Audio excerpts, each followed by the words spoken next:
नमस्कार दोस्तों, मेरा नाम है विशाल और आप सबका स्वागत है स्टॉक बॉक्स के बिजनेस न्यूज़पेपर एनालिसिस वीडियो में। इस वीडियो में मैं एनालाइज करूंगा बिजनेस न्यूज़पेपर्स जैसे कि business standard, economic times, financial express के आर्टिकल्स और बेस्ट आर्टिकल्स को ही हमने पिक किया है। जो इंपॉर्टेंट आर्टिकल्स है, ऐसे आर्टिकल्स जो आपकी इनकम, आपके खर्चे, आपके इन्वेस्टमेंट्स की वैल्यू क्या हो सकती है आगे, आपके जॉब या बिजनेस प्रोस्पेक्ट्स कैसे चेंज हो सकते हैं, ये सारी चीजें हम डिस्कस करेंगे इसमें। तो काफी मतलब एक ब्रॉड हम लोग यहाँ पे स्पेक्ट्रम रखते हैं इन टर्म्स ऑफ फाइनेंस, इकोनॉमिक्स या ऐसी चीजें जो आपको मॉनेटरली इम्पैक्ट कर रही है उस एस्पेक्ट में। ठीक है, तो हमारा गोल सिर्फ उन्हीं चीजों को स्टडी करने का है जो फाइनेंसेस को आपके इम्पैक्ट कर रहे हैं, आपके चाहे लोन हो, खर्चे हो, इनकम हो, जो भी हो। तो अगर ऐसी वीडियोस आपको पसंद है तो इस चैनल को भी आप सब्सक्राइब कर लीजिए एंड इस वीडियो को भी ड्रॉप लाइक कर दीजिएगा अगर आपको पसंद आती है। तो एक ओवरव्यू ले लेता हूँ मैं आज के आर्टिकल्स का। सबसे पहला आर्टिकल हमने चूज़ किया है आईटी फर्म्स को लेकर के, स्पेसिफिकली 3 से 6% की सैलरी हाइक्स हम लोग एक्सपेक्ट कर रहे हैं। ठीक है, एंड 2025 एक्सपेक्टेड था कि बहुत अच्छा होगा आईटी फर्म्स के लिए।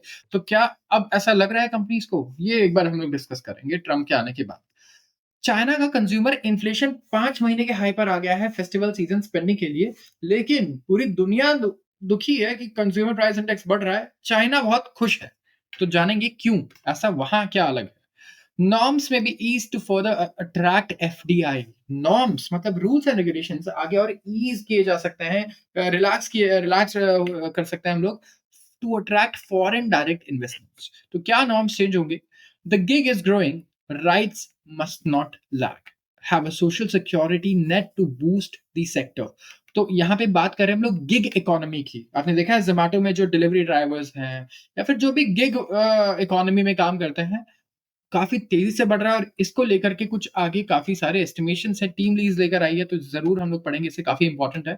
आईफ़ोन एक्सपोर्ट्स 1 ट्रिलियन रुपी क्रॉस कर चुके हैं, first time for any financial year. तो आईफ़ोन तो भाई मैं कहूँगा बिल्कुल ऐसे एक्सेल कर रहा है, नए रिकॉर्ड्स बना रहा है इन टर्म्स ऑफ एक्सपोर्ट्स इंडिया के लिए। And it's raining discounts, discounts की बारिश हो रही है कार्स के लिए। 2024 के जो मैन्युफैक्चर्ड कार्स हैं, 2025 में डिस्काउंट की बरसात है उन। Quick commerce measures are on a performance marketing spree. Quick commerce की जो कंपनीज हैं जैसे जेप्टो हो गया, ब्लिंकिट हो गया एंड इंस्टामार्ट हो गया, ये बहुत एग्रेसिवली मार्केटिंग कर रही है यहाँ पे, एंड मार्केटिंग कॉस्ट इन्हें थोड़ा परेशान भी कर रहा है। तो क्या ये वाइबल है इस तरीके से इतना मार्केटिंग करना एग्रेसिवली? क्या ये प्रॉफिटेबल हो पाएंगे कभी इस मॉडल पे? ये हम लोग डिस्कस करेंगे।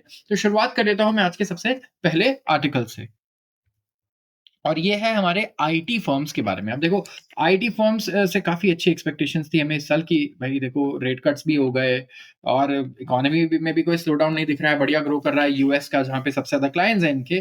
बट डोनाल्ड ट्रम्प के आने के बाद से थोड़ी अनसर्टेनिटीज बढ़ गई है। ठीक है, इंडिया का जो आईटी का इंडस्ट्री है, मैं कहूँगा काफ़ी छोटा है, इंडिया के हिसाब से बड़ा है, बट ग्लोबल अगर आप देखेंगे, जो एक-एक कंपनी है यूएस की 250 बिलियन से ज़्यादा की होती है, तो उसके हिसाब से काफ़ी छोटा है। $250 billion IT information technology sector जो है, एक्सपेक्टेड है कि वो रोल आउट करेगा मॉडेस्ट सैलरी अप्रेजल्स, और सैलरी अप्रेजल होगा 3 से 6% के रेंज में।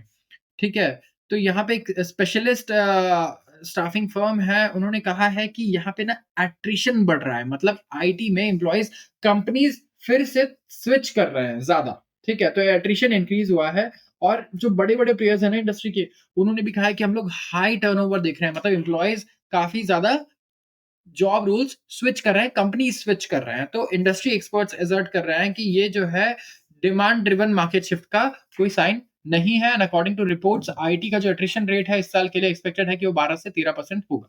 तो hike rates are indicative of a buoyant revenue outlook. तो जहां पे हाइक रेट अगर हाई रहता है तो इंडिकेटिव होता है कि एक बायंट रेवेन्यू आउटलुक है, मतलब रेवेन्यू आईटी को लग रहा होगा कि अच्छा कमाने वाली है, तभी एक अच्छा वो फोकस करेंगे। एंड करंट ट्रेजेक्टरी अगर देखें हम लोग रेवेन्यू परफॉर्मेंस की और आउटलुक की रिकवरी के लिए, तो पोटेंशियल सैलरी हाइक 3 से 6% आता है, जो एक मीडियन रेंज है। एंड अगर कुछ जो हाई परफॉर्मिंग एम्प्लॉइज है उनको एक्सेप्शनल रेजेस भी मिल सकते हैं, जहां जो ज्यादा रेवेन्यू जनरेट कर पा रहे हैं, जिनके प्रोडक्ट्स काफी अच्छे प्रोडक्ट्स पे वो काम कर रहे हैं। तो करांत ने क्वेश्चन किया कि जो मेजोरिटी है उसको मॉडरेट हाइक के लिए ही ब्रेस करना चाहिए, तैयार रहना चाहिए कि इन्फ्लेशन एडजस्ट करके कोई बहुत बड़ा हाइक इस बार नहीं मिलने वाला है आईटी में एम्प्लॉइज को। जो अनसर्टेन ग्लोबल एनवायरनमेंट है, सबसे बड़ा इसका ज़िम्मेदार तो देखिए एक ही इंसान है, वो है ट्रम्प। अगर आप देखेंगे अनसर्टेनिटी के लिए, क्योंकि वी डोंट नो क्या टैरिफ आ सकते हैं, H-1B के लिए क्या रूल आ सकता है यूएस में, हमें कुछ भी नहीं पता। तो जो रिजल्टेंट प्रेशर है डिमांड पर हैज़ मेंट कि बहुत सारी ऐसी कंपनीज़ हैं जो जा रही हैं अब ट्रेडिशनल सैलरी हाइक साइकिल से दूर। एंड कइयों के लिए जो अप्रेज़ल साइकिल है विदिन आईटी सेक्टर वो आता है अप्रैल से जून में, एंड काफ़ी सारे जो केसेज़ हैं वो आता है 3rd क्वार्टर में या सितंबर से अक्टूबर टाइम फ्रेम में। तो इंडिया का जो लार्जेस्ट आईटी सर्विसेज प्लेयर है टीसीएस, उसने शुरुआत की अपने एनुअल अप्रेज़ल साइकिल की एफवाई 26 की, एंड ये अमंग फ्यू प्लेयर्स हैं जो स्टिल होल्ड कर रहा है to the traditional time framework.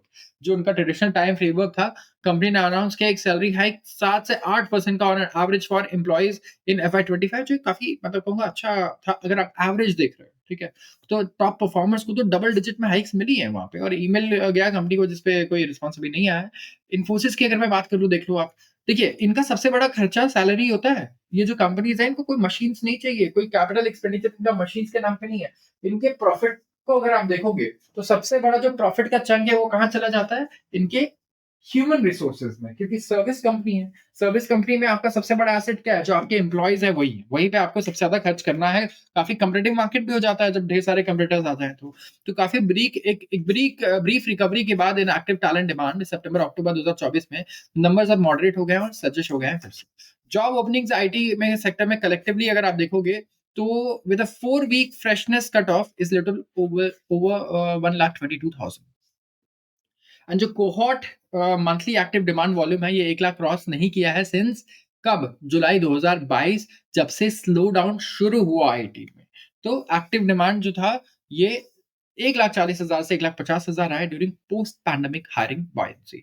तो फर्म्स थोड़े कॉशियस है आईटी में, इसका बॉटम लाइन ये है, एंड थोड़ा सिलेक्टिव पे हाइक रहेगा, मतलब जो गुड परफॉर्मर्स उनको अच्छा पे हाइक मिलेगा, उनको रिटेन करने की कोशिश करेंगे, बट बाकी ऑन एन एवरेज जो मीडियन हाइक है वो ज़्यादा नहीं आप एक्सपेक्ट करिए कि आईटी में रहने वाला है। चाइना का जो कंज्यूमर इन्फ्लेशन है, मतलब सीपीआई हम लोग बोलते हैं, कंज्यूमर प्राइस इंडेक्स, राइट? महंगाई दर इंडिया में हम लोग सीपीआई से मेजर करते हैं, और ये 5 महीने के हाई पर आ चुका है फेस्टिवल डिमांड स्पेंडिंग के बाद। तो चाइना का जो कंज्यूमर इन्फ्लेशन है ये एक्सेलरेट होकर सबसे फास्टेस्ट लेवल से ग्रो कर रहा है इस टाइम पे, और ये कितना आ गया है? पिछले 5 महीनों के हाई पर। प्रोड्यूसर प्राइस डिफ्लेशन परसिस्ट करता है अभी भी, मतलब मिक्स्ड कंज्यूमर स्पेंडिंग है और वीक फैक्ट्री एक्टिविटी है। मैं बताता हूँ कि चाइना खुश क्यों है, क्योंकि चाइना में प्रॉब्लम थी डिफ्लेशनरी। चाइना में इन्फ्लेशन नहीं डिफ्लेशन आ गया था, महंगाई दर घट रही थी लगातार, और ये महंगाई दर बढ़ने से बहुत ज्यादा खतरनाक होता है महंगाई दर का घटना। क्यों घटेगा महंगाई दर? जब लोग काफी होपलेस हो चुके हैं, ठीक है, जब आपके देश में लोग होपलेस है, आगे कुछ नहीं होने वाला, आगे जॉब मिलेगी नहीं मिलेगी, क्या होगा नहीं पता, पैसे आएंगे नहीं पता, तब वो कंजम्पशन को बिल्कुल ड्रॉप कर देते हैं, नेसेसिटीज को नहीं सिर्फ इंडल्ज करते हैं। तो इससे होता क्या है, आपकी जो मैन्युफैक्चरिंग एंटिटीज है जो सामान बना रही है उनके पास भी बहुत सारा इन्वेंट्री आ जाता है। वो भी आगे ये देखते हैं ना कि डिमांड फोरकास्ट अच्छा नहीं है, तो हम भी ज्यादा सामान नहीं बनाएंगे। उसके बाद वो एम्प्लॉयज को फायर करना शुरू कर देते हैं, क्योंकि जब प्रोडक्ट की डिमांड नहीं है तो ज्यादा एम्प्लॉयज को रख के क्या करेंगे? एम्प्लॉयज को फायर करते हैं, तो इकोनॉमी में क्या होता है? जॉबलेसनेस और इंक्रीज होती है, अनएम्प्लॉयमेंट बढ़ती है, और फिर वो लोग आगे अपना कंजम्पशन और कम कर देते हैं। तो ये साइकिल है और बहुत ही विशियस साइकिल है, ठीक है? बहुत टफ होता है इस साइकिल से निकलना। तो चाइना पूरी कोशिश कर रहा है इससे निकलने के लिए, जिसके लिए इन्होंने क्या लॉन्च किया था? इन्होंने लॉन्च किया था स्टिमुलस। हमने काफ़ी पढ़ा है इसके बारे में, काफ़ी मार्केट में तेज़ी भी आई स्टिमुलस के बाद, और ट्रिलियंस ऑफ डॉलर्स की बात की गई। यहाँ पे हम लोग स्पेंड करेंगे, मार्केट में पंप करेंगे, लोगों को पैसा बाँटेंगे, मैन्युफैक्चरर्स को पैसा देंगे, लोगों पे पैसा देंगे। इनका ये कहना था। ब्याज दर भी इन्होंने घटा दी है कि लोगों को इतनी सब्सिडी दे रहा था चाइना कि अगर आप आईफ़ोन खरीद रहे हो या फिर कोई फ़ोन खरीद रहे हो, टैबलेट खरीद रहे हो या स्मार्ट वॉच खरीद रहे हो, उसपे आपको चाइनीज़ गवर्नमेंट सब्सिडी दे रही थी कि अगर आप ₹1000 कुछ खरीदते हो, ₹300 हम देंगे आपको उसमें। आप सोचिए, ऐसा एक्सपेक्ट किया जा सकता है इंडिया में? अगर ऐसा हो जाए तब तो कंगाल हो जाएगी सरकार। लोग इतने कंजम्पशन को अपना इंक्रीज कर देंगे, राइट? तो लेकिन चाइना में बहुत सीरियस इशू था ये। तो डिफ्लेशनरी प्रेशर जो है वो चाइना में अभी भी रहेंगे इस साल, एंड एनालिस्ट कह रहे हैं कि जब तक कि पॉलिसी मेकर्स स्लगिश जो डिमांड, डोमेस्टिक डिमांड है, उसको नहीं वापस से ऊपर लेकर आ पाते हैं, उसको रिकिंडल नहीं कर पाते हैं, तब तक आप समझे कि जो ट्रम्प और टैरिफ लगा रहे हैं उसका और प्रेशर ही बढ़ने वाला है दुनिया की दूसरी सबसे बड़ी इकोनॉमी। तो कंज्यूमर प्राइस इंडेक्स बढ़ करके कितना बढ़ा है? 0.5% हुआ है लास्ट मंथ, जो पहले 1% था। एंड यहाँ पे कोर इन्फ्लेशन जैसे कि वॉलेटाइल प्राइसेस फूड और फ्यूल का भी अगर आप देखेंगे तो ये 0.6% हो गया फ्रॉम 0.4% प्रीवियस मंथ। तो जो इसको अगर आप देखेंगे तो काफ़ी पॉज़िटिवली ही लोग ले रहे हैं कि चलो एटलीस्ट हमारा इन्फ्लेशन बढ़ रहा है, मतलब डिमांड कहीं न कहीं इंक्रीज़ हो रही है। लोग फिर से पॉज़िटिव हो रहे हैं इकोनॉमी के बारे में खर्चा कर रहे हैं। तो ये मेज़र किया जाता है बाय जीडीपी डिफ्लेटर, ठीक है? And it will take a few quarters to get out of deflation. तो यहाँ पे बात कर रहे थे कि कंज्यूमर प्राइस इंडेक्स ना ग्रेजुअली आगे बढ़ेगा लग रहा है। लेकिन जो प्रोड्यूसर के प्राइसेज़ है ना, वो पॉज़िटिव टेरिटरी में अभी तो शॉर्ट टर्म में नहीं आने वाला है, ठीक है? क्यों नहीं आने वाले हैं प्रोड्यूसर के प्राइसेज़? देखिए, जब डिमांड बढ़ रहा है तो प्रोड्यूसर अपने गुड्स के दाम क्यों नहीं बढ़ा रहा है? बेवकूफ़ है वो? नहीं, उसके पास ओवर कैपेसिटी हो गई है। कैपेसिटी बहुत ज़्यादा हो गई है।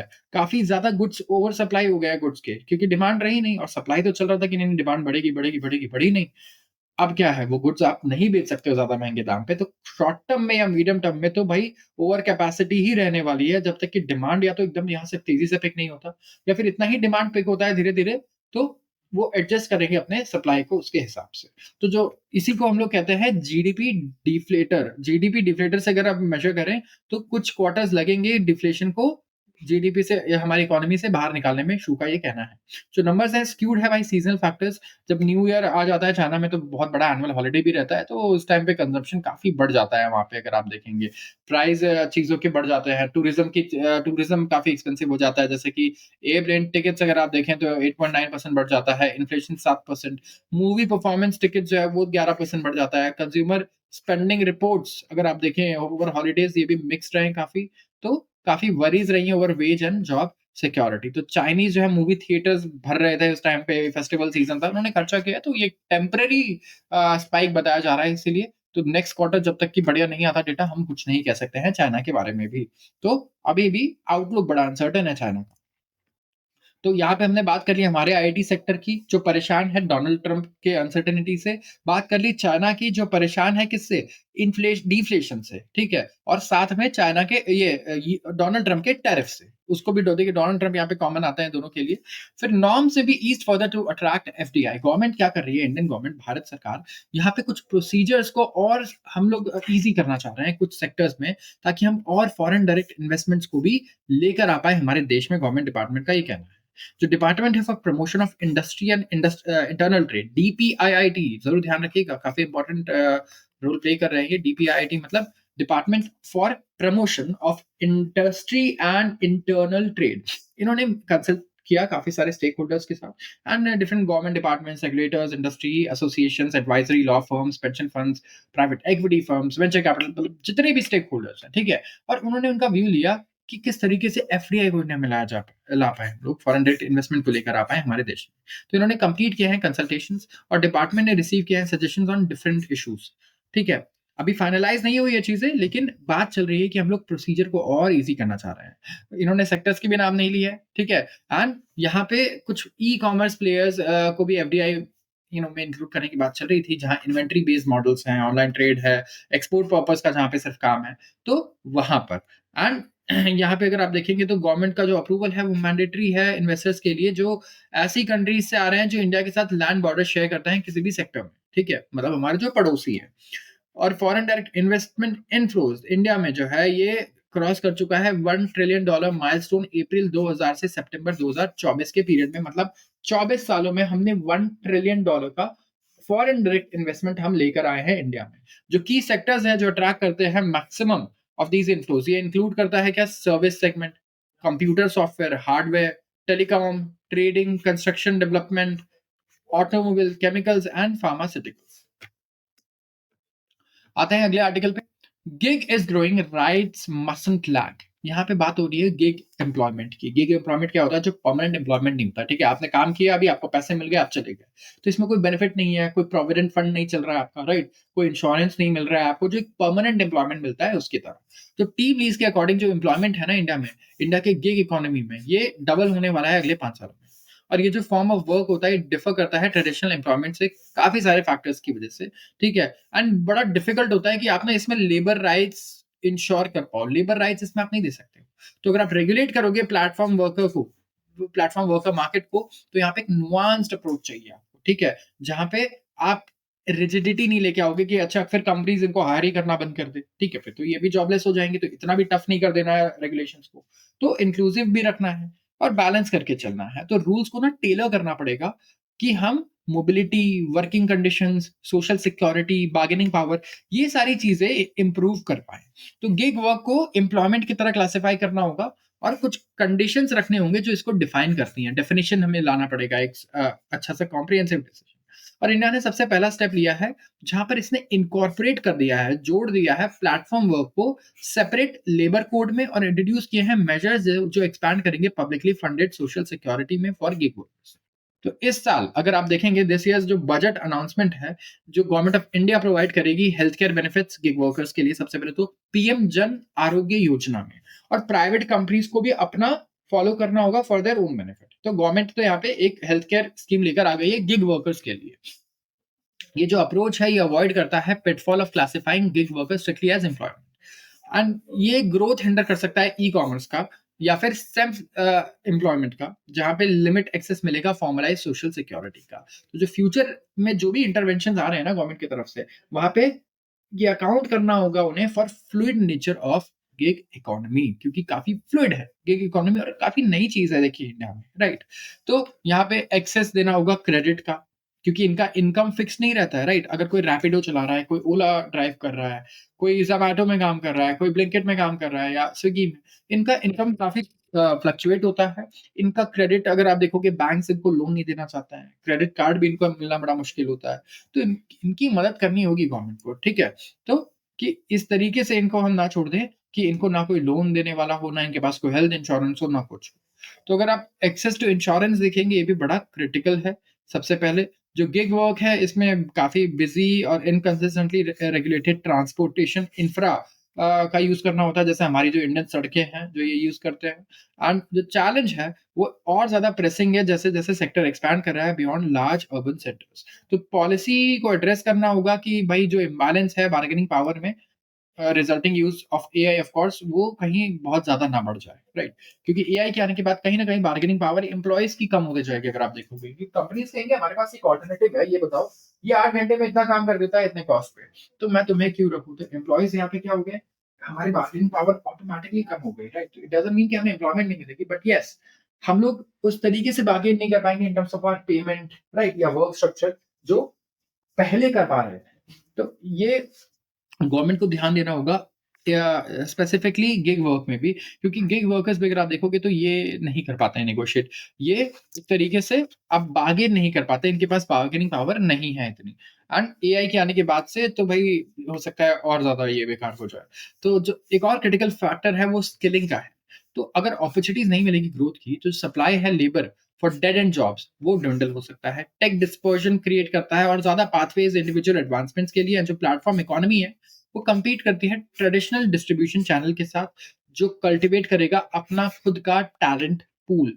तो यहाँ पे काफी सारी चीजें सोची जा रही है गिग वर्कर्स के लिए, बट आपको इस टाइम पे कुछ भी ऐसा डिसीजन नहीं लेना है कि आप इस इकोनॉमी को और खराब कर दो पहले से, जिसमें मतलब जो एक्सपेक्टेड होता है ब्यूरोक्रेट से या पॉलिसी मेकर से, क्योंकि थोड़ी अवेयरनेस कम होती है हमने देखा है। बट इस टाइम पे हम देख रहे हैं कि स्टेक होल्डर्स एंड बाकी जितने भी स्टेक होल्डर्स हैं सबके साथ अच्छे से डिस्कशंस हो रहे हैं, कंसल्टेशंस हो रहे हैं। तो विल होप कि गवर्नमेंट सुने।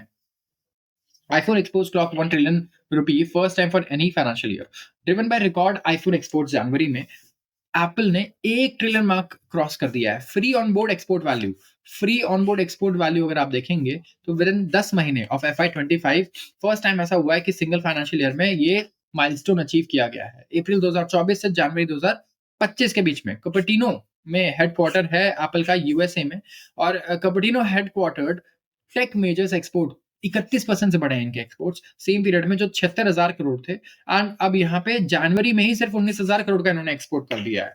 क्यों? क्योंकि असेंबली हो रही है आईफोन की 3 की वेंडर्स के पास, Foxconn, Tata electronics and Pegatron, जहां पे मेजोरिटी टाटा इलेक्ट्रॉनिक्स ने ही ले लिया है फिर से। तो प्रोडक्शन लिंक इंसेंटिव स्कीम में काफी बढ़िया इन लोगों को यहाँ पे आप देखोगे इंसेंटिव्स भी मिल रहे हैं, गवर्नमेंट से सब्सिडीज भी मिल रही है। तो आईफोन एक्सपोर्ट्स में काफी बड़ा बूस्ट देखने को मिला। ग्लोबल लॉन्च भी हो रहा है आईफोन 16 का, जो असेंबल हुआ है कहाँ, इंडिया में।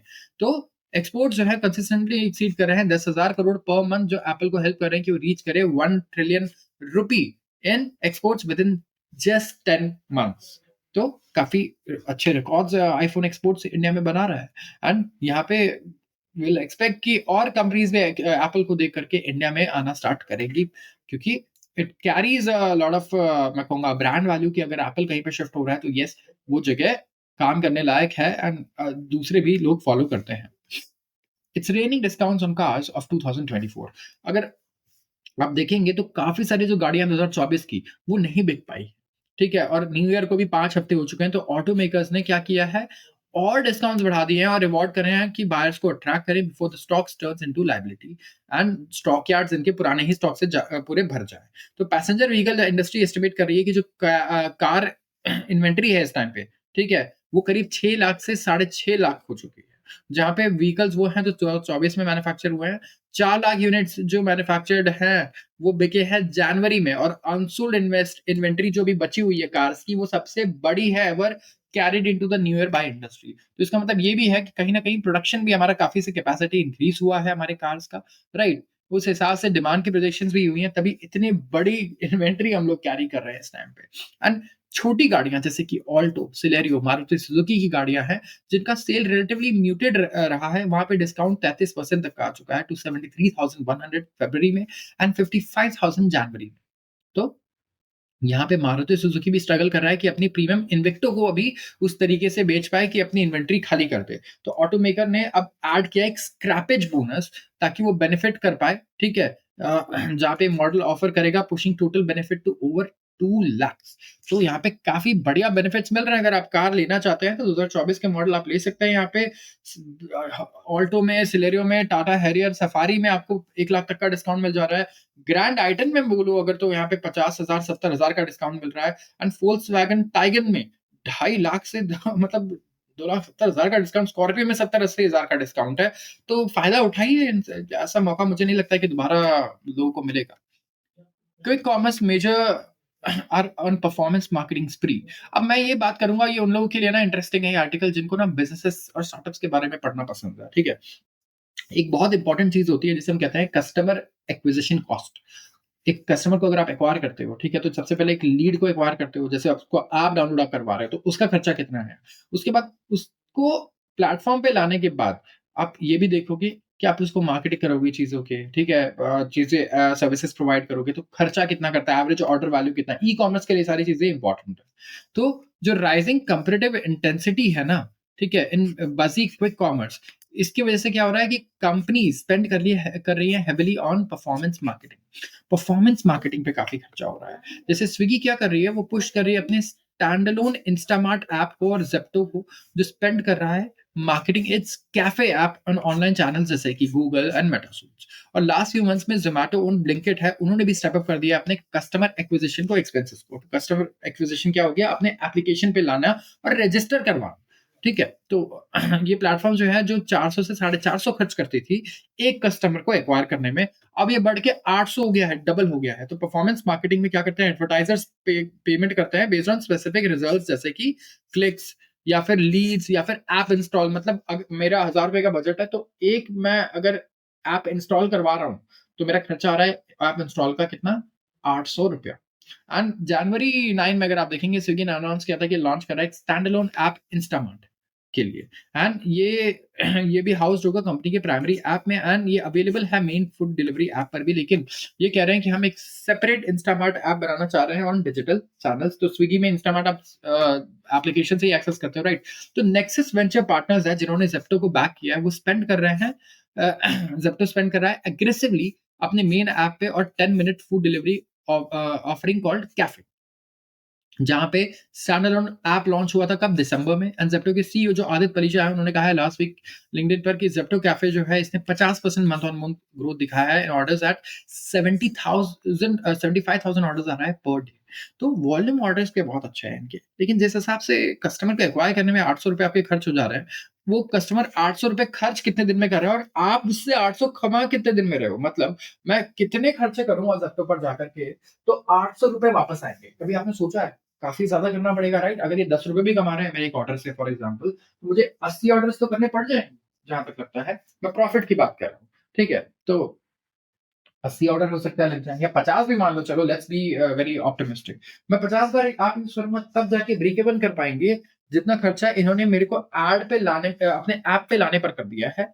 तो दिस इज़ अ थिंग कि मतलब समझ नहीं आता है कि किस हिसाब से ये सोच रहे हैं कि कब जाके प्रॉफिटेबल होंगे, क्या डेकेड्स के टर्म्स में ये सोच रहे हैं आगे कि ये प्रॉफिटेबल होना चाहते हैं या क्या है? अगर एक्सपेंशन आप देखेंगे तो ये नई सिटीज़ में भी हो रहा है और न्यू एरियाज़ में भी हो रहा है इन एक्जिस्टिंग सिटीज़। गोल क्या है इन कंपनीज़ का? चाहे आप ब्लिंकिट ले लो, ज़ेप्टो ले लो, इंस्टामार्ट ले लो, कि इनके ऐप जो है ये फर्स्ट एक्सपीरियंस हो क्विक कॉमर्स का फॉर न्यू कस्टमर्स, ठीक है? इनका ऐप सबसे पहला एक्सपीरियंस होना चाहिए, क्योंकि एक और बात है, क्योंकि मुझे एक ऐप की आदत है, तो मैं दूसरे ऐप्स अब यूज़ नहीं कर पाता स्पेसिफिकली, ठीक है? काफ़ी दिक्कत होती है उनका यूएक्स और यूआई समझने में, तो काफ़ी हैबिचुअल हो जाते हैं हम लोग एक चीज़ को देख कर के, कम्फर्ट वही रह जाता है।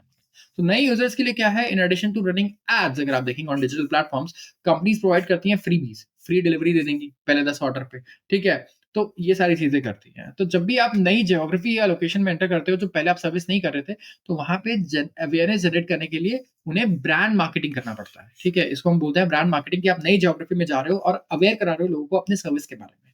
लेकिन लोगों को 10 minute deliveries already social media के थ्रू पता चल गया है, या फिर जनरल वर्ड ऑफ माउथ के थ्रू, तो परफॉर्मेंस मार्केटिंग अब प्ले में आ चुका है, जहाँ पे कंपटीशन और ज़्यादा है। परफॉर्मेंस मार्केटिंग क्या है? जब आप गूगल और मेटा पे एड्स चलाते हो क्लिक्स के लिए, ऐप इंस्टॉल के लिए, ठीक है? तो डिस्प्ले एड्स वगैरह चल रहे होते हैं। तो एनालिस्ट का क्या कहना है?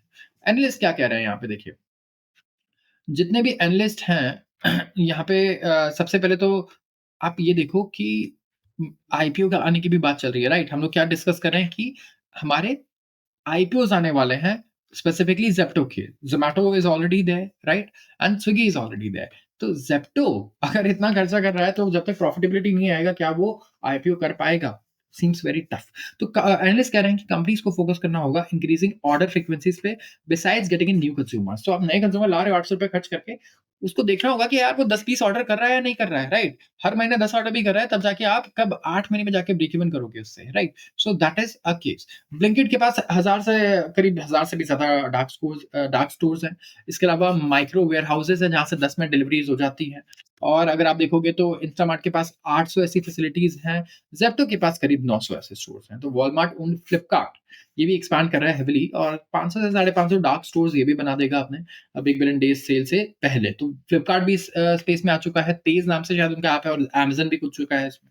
तो बहुत कॉम्पिटिटिव होने वाला है ये। और अगर आप कंपनी के पोस्ट अर्निंग्स कॉल में देखो, एनालिस्ट कॉल में, तो इनके सीएफओ ने कहा था इंस्टामार्ट के राहुल बोथरा ने, कि बहुत सारा जो कॉस्ट है वो चला गया है परफॉर्मेंस मार्केटिंग में as well as brand marketing में, ताकि वो हायर नंबर ऑफ कस्टमर्स को अपने प्लेटफ़ॉर्म पर ला पाएँ। और ये एक्सपेक्ट कर रहे हैं नियर टर्म में एटलीस्ट 1 या 2 क्वार्टर्स में, कि जो हाइटेंड एक्टिविटी है ये कंटिन्यू होगी, क्योंकि यहाँ पे स्लाइटली कॉम्पिटिटिव एनवायरनमेंट है at play right now. Margin impact, तो कंपनीज़ क्या कर रही है, स्पेंड कर रही है एग्रेसिवली ऑन मार्केटिंग, एंड इनका जो मार्जिन्स है वो भी एक्सपेक्टेड है टू रिमेन अंडर प्रेशर। ये रिसेंट एक research report I bank of America securities में, जिसमें इन्होंने कहा है कि ओवर टाइम जैसे-जैसे नए स्टोर्स मैच्योर कर रहे हैं और कॉम्पिटिशन इंड्यूस्ड मार्केटिंग स्पेंडिंग बढ़ रही है, डिस्काउंट्स नीचे आ रहे हैं, हम लोग मार्जिन इंप्रूवमेंट देख सकते हैं। मतलब इनका प्रॉफिट मार्जिन पहले से बेटर हो सकता है। बट जो बैंक ऑफ अमेरिका सिक्योरिटीज़ ने कहा कि ऐसा हो रहा है, हम देख रहे हैं कि डिस्काउंट्स नए से एरियाज़ में एक्सपैंड करने के लिए बढ़ रहे हैं। मार्केटिंग स्पेंड परफॉर्मेंस मार्केटिंग में और ज़्यादा डबल हो गया है भाई, 2x हो गया है ये तो। तो कहीं न कहीं ये रिपोर्ट ऐसा होगा, इम्प्रूवमेंट हो सकता है, बट ये पता नहीं, ये भी कितने आगे की बात कर रहे हैं, हमें तो नहीं पता। लास्ट मंथ आप ज़ोमैटो को देखोगे तो इन्होंने ज़ोमैटो ओन ब्लिंकिट ने 109 करोड़ का एबिटा लॉस दिखाया, ठीक है? और मैनेजमेंट ने पॉइंट आउट किया कि जो लॉसेस हैं वो कंटिन्यू रहेंगे नियर टर्म में। सिमिलरली स्विगी ने रिपोर्ट किया इम्पैक्ट अपने बॉटम लाइन पे, क्योंकि जो इन्वेस्टमेंट्स हैं into its quick commerce business, ये काफ़ी पैसा ले रहे हैं। और एनालिस्ट एक्सपेक्ट कर रहे हैं कि कंपनीज़ को फोकस करना होगा इंक्रीजिंग ऑर्डर फ्रीक्वेंसीज़ पे भी, ताकि नए कंज्यूमर्स को लेकर आप आ तो रहे हो, लेकिन उनसे खर्चा करवा रहे हो या नहीं, ठीक है? तो ये एक बहुत इंपॉर्टेंट पॉइंट रहने वाला है, और बहुत बड़ा चैलेंज रहने वाला है कि कितने लोग लॉयली, मतलब लॉयल्टी इसमें है नहीं ज़्यादा, क्योंकि आदमी क्या करता है, 2-3 ऐप्स तीनों पे कंपेयर करता है, जहाँ ₹10 भी सस्ता मिल रहा है, वहाँ से वो ऑर्डर करता है। तो आपका प्रोडक्ट अगर बस इसीलिए अच्छा है क्योंकि आप सस्ते हो, तो फिर वहाँ पे प्रॉफिटेबिलिटी का ना स्कोप बड़ा कम है। क्योंकि आपका प्रोडक्ट ऐसा हो कि यार पैसे की कोई वो नहीं है, मुझे तो ये चीज़ ये यूज़ करना है, तो कंपनी प्रॉफिट्स कमाती है, राइट? लेकिन जहाँ सिर्फ सस्ते होने की वजह से आपकी वैल्यू है, तो कहीं न कहीं ये एक प्रॉब्लमैटिक मैं कहूँगा इंडस्ट्री रहेगी प्रॉफिटेबिलिटी के लिए। और ई-कॉमर्स जो है 10 मिनट्स वाला, सॉरी, क्विक कॉमर्स, इसको लेकर के लोग वैसे भी आप देखेंगे ना इकोनॉमी में या एनालिस्ट वगैरह काफ़ी ज़्यादा, मैं कहूँगा, नेगेटिव परसेप्शन रखते हैं कि ये कभी भी प्रॉफिटेबल नहीं हो सकता है। तो आज के लिए बस इतना ही। अगर आपको वीडियो अच्छी लगे तो ज़रूर इसे लाइक कर दीजिएगा एंड चैनल को भी सब्सक्राइब कर लीजिएगा रोज़ ऐसी वीडियोज़ को देखने के लिए। आप सबका बहुत-बहुत धन्यवाद।